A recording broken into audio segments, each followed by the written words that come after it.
But if you haven't seen this Trump Air Force One story, you got to hear this. It's totally nuts. So basically, the Iranians had an assassination threat against Trump while he was in Turkey. Now, the threat apparently was against Air Force One, and so they were worried about, as he's crossing the ocean, if the Iranians were going to do something to his plane. Anyway, so Trump goes to Air Force One, and he goes and he walks up the step, he waves to the crowd. The plane is completely loaded with all the journalists and all the staff. Everybody's expecting for the plane to just take off and for them to go home. The plane then takes off with everybody on it except for one person, Donald J. Trump. We just found out that apparently while the plane was on the ground, they rolled up a meal cart.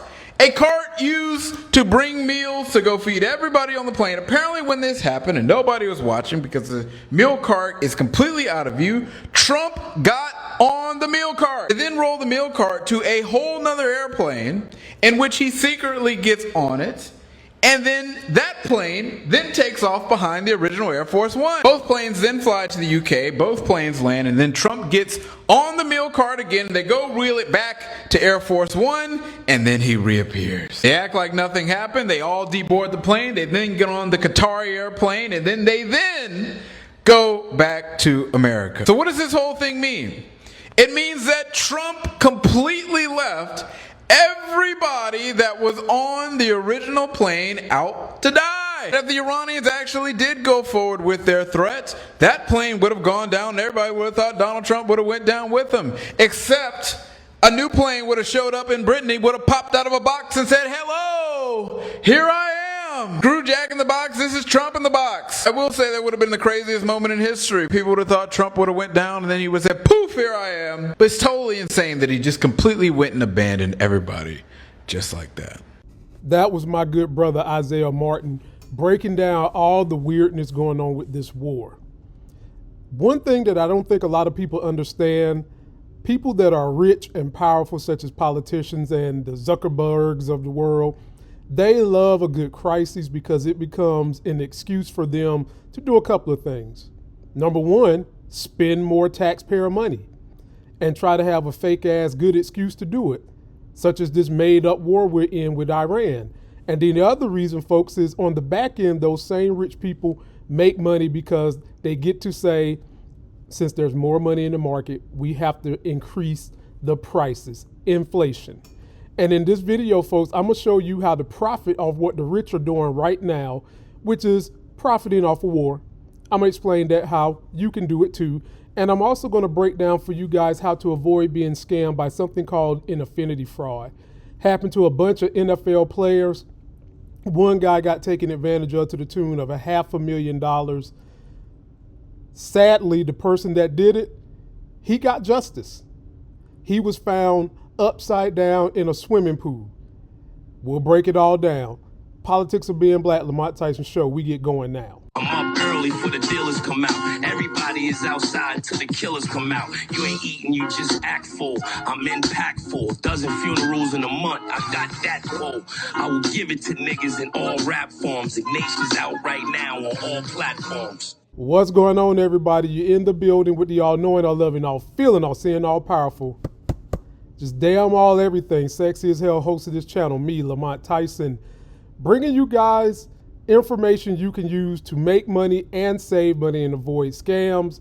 This is something I'm very passionate about because of my experiences in dealing with the world. So right now, rich people are not all that thrilled with what the Federal Reserve is doing. And most of them are not thrilled with Trump's Iran war. And you've probably seen some articles about how Trump has just been profiteering off the war. Ladies and gentlemen, I'm here to tell you as the everyday consumer, you can do the same exact damn thing. And let me tell you what the rich people are doing. Because they are tired of the games by the Federal Reserve and they're tired of this war and they see inflation going up, rich people are taking all their money and they're putting it into treasuries. And guess what, ladies and gentlemen? Because of today's technology and websites, your ass can do the same thing too. And if you've never invested in a treasury, basically the rates of treasuries are set and changed kind of on a day-to-day basis based on how much people are buying, how much people are selling. But treasuries have pretty much been the backbone of reserve currency in the world. Japan owns most of our debt through treasuries. Most people solidly believe that our treasuries will forever be paid by the government. And rich people are piling in all their money, taking advantage of, right now, if you was to get a 1 month treasury, T-bill is 4.1%, 3 month is 4.2%, and a 6 month T-bill is 4.3, 1 year is 4.2, and 2 year is 4.1. So basically what you would do is go to this website, treasuries.direct.gov, set up an account. They're going to ask you for, and this is the official government's website, they're going to ask you for a little bit of information. They're going to ask you for your address, all that kind of stuff to make sure you're not trying to do espionage and money laundering. And once you do that, you pick a treasury and you lock in these rates based on how long you want your money to sit there. If you're someone who thinks the economy is going to crash because of what Trump has done, you're like me, put it in there for maybe a 1 to 3 month T-bill. Take your pick. If you feel like you've got enough runway where you can let it sit for 6 months, put it in there for 6 months, get to 4.3. But the way you really make money is you continue to put money in this thing each incremental month past that. So if you're going to do a 1 month T-bill, fund it, let it reinvest, then fund another month. And then you can start living off the interest. Same thing for a 6 month. If you was to buy a 6 month treasury right now, buy it right now in August, buy another one in September, and then when the 6 months is up, each and every month, if you need the money, you can live off the interest you've earned, or you can just keep letting it roll over until you eventually need the money. But that's what the rich people are doing. And I want you guys to take full advantage of this because the option is here for you to do. Don't continue to let politicians and the rich abscond with your money that they blow, and the only option they ever give you is, oh, well, we got to inflate everything, make you pay more. No, I want you guys to be smart and informed and use the levers that they're using to make money. Post your comments down below and let me know how you guys are currently investing. I've got some other strategies that I do too that I'll clue you guys in on later on when I make a video about it. But one of the main points of this channel is to show you how policy ties to your wallet and help you manipulate the policy so that you can put yourself and your family in the best position. By the way, the B-roll from this video is from this past season's House of the Dragon. I do have a movie and TV reviews breakdown channel if you want to go and watch reviews over there. But I'm just using the B-roll to keep your eyes stimulated as I give you this good information. Next story we got, ladies and gentlemen, is a oldie but not a goodie, where people use something called affinity fraud to get in real close to people and take advantage of them and do crimes. Here's a definition of affinity fraud. Take a look at this. Just like con artists Bernie Madoff and Alan Stanford, Stephen Palladino targeted people with shared interests. Palladino was a licensed stockbroker and a respected owner of an ice cream shop in a tight-knit neighborhood of Boston. They loved him. He was the pillar of the community. He offered neighbors an investment opportunity involving low-risk loans to local businesses. But as seen on American Greed, it was all a front, and Palladino scammed his community out of more than $10 million. Steve Weissman, an author and professor at Bentley University, says we tend to trust the people like ourselves. It's called affinity fraud. That's the crux of affinity fraud. You see this way too often in churches, where you have people in churches trying to do sometimes network marketing, sometimes felonious scams. But because everybody is in there believing in God, that's your affinity, the Lord, it gives the person who's committing the fraud an advantage in trust over someone outside that affinity group. And we had the same thing happen to NFL players by a black dude. And here's the full story on this. By the way, I don't know if this was poetic justice, the universe, or what, but the guy that committed the crime wound up dead. Here's his story, and we'll break it down after the story. Which was invest your money in an e-commerce store selling a variety of items and recoup your investment plus a majority of profits. And the numbers looked great, but they were apparently falsified, manually entered by the alleged perpetrator of the scheme, who was found dead and now leaves behind a trail of questions. This morning, authorities are investigating the death of Mohamed Koulibaly, the alleged scammer accused of targeting multiple former NFL players with a fake e-commerce scheme.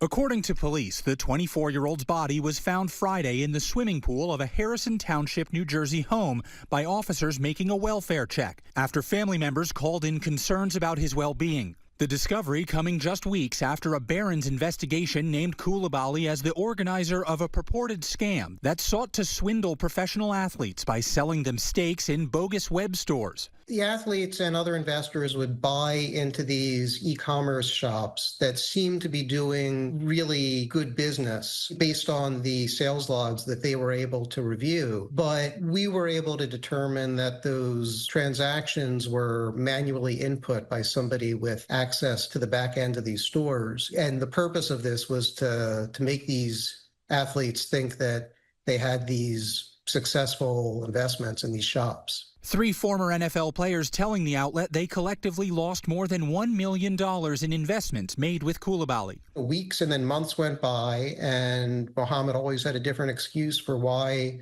he wasn't paying them. And finally, they just realized they were potentially being scammed. Former New York Giants linebacker Tay Crowder says he became a victim after connecting with Koulibaly through a friend. I was just every day talking about different investments and different things we could possibly get into. I saw him hanging out with a bunch of different guys that I knew, which, made me feel comfortable. Crowder invested all of his savings, totaling $500,000 in one of Koulibaly's web stores. I would log into the store all the time and just see, how it would work and what was going on. I feel like the more I told him about that, as many times I kept logging in, the numbers started going up. But his promised payout never came. I don't want anybody else to get involved in anything like this, and whoever has got involved, I just want to come together and make it right.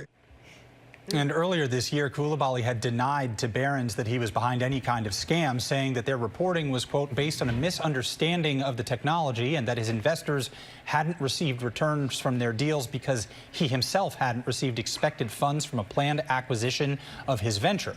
So far, no criminal charges have been filed connected to the alleged scheme, but Koulibaly's accusers are now hoping they can finally get some long-awaited resolution. So that's right, ladies and gentlemen. Barron's reported they investigated this dude. He lied to these NFL players, talking about he could get them these already money-making websites on Shopify. And that's one thing con artists do well, ladies and gentlemen. They take a smidgen of truth and they're able to make it an elaborate story that is a lie. Shopify is a legitimate site where people are making websites and selling stuff to people, but not to the tune that this guy was saying. And really what he was doing, he was taking these dudes' money, pretending like he was investing it in these websites, but all he was doing was the same old scam, taking the money and blowing it, and running around here trying to look cool as hell. Dumbass. Now, I hate that he died. I don't like that he turned up like that. I would rather him suffer, more painful justice, being sitting in a prison. But, he's dead. I don't see any way these guys got their money back, and some of these guys' lives have been turned upside down. So how does that pertain to you? Ladies and gentlemen, when people who are in your inner circle, that's already an affinity already, when they present to you these, whatever it is, you have got to make sure it passed the smell test, not a sniff test, a smell test, okay? You need to have your nose in between the legs, sniffing for whatever is down there, okay? You need to be able to smell it.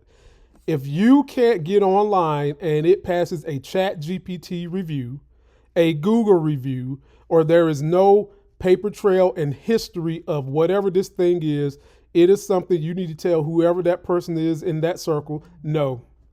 And tell them, you know what? If you love me, you got to understand this is not something I want to be dealing with right now. And you have got to scrutinize these things, ladies and gentlemen, because most of these frauds take place in this affinity circle because it's where people already know someone. So if someone knows me and I say, hey, I made money off XYZ and I can show them some money, they're most likely going to believe me because they're already in my affinity group.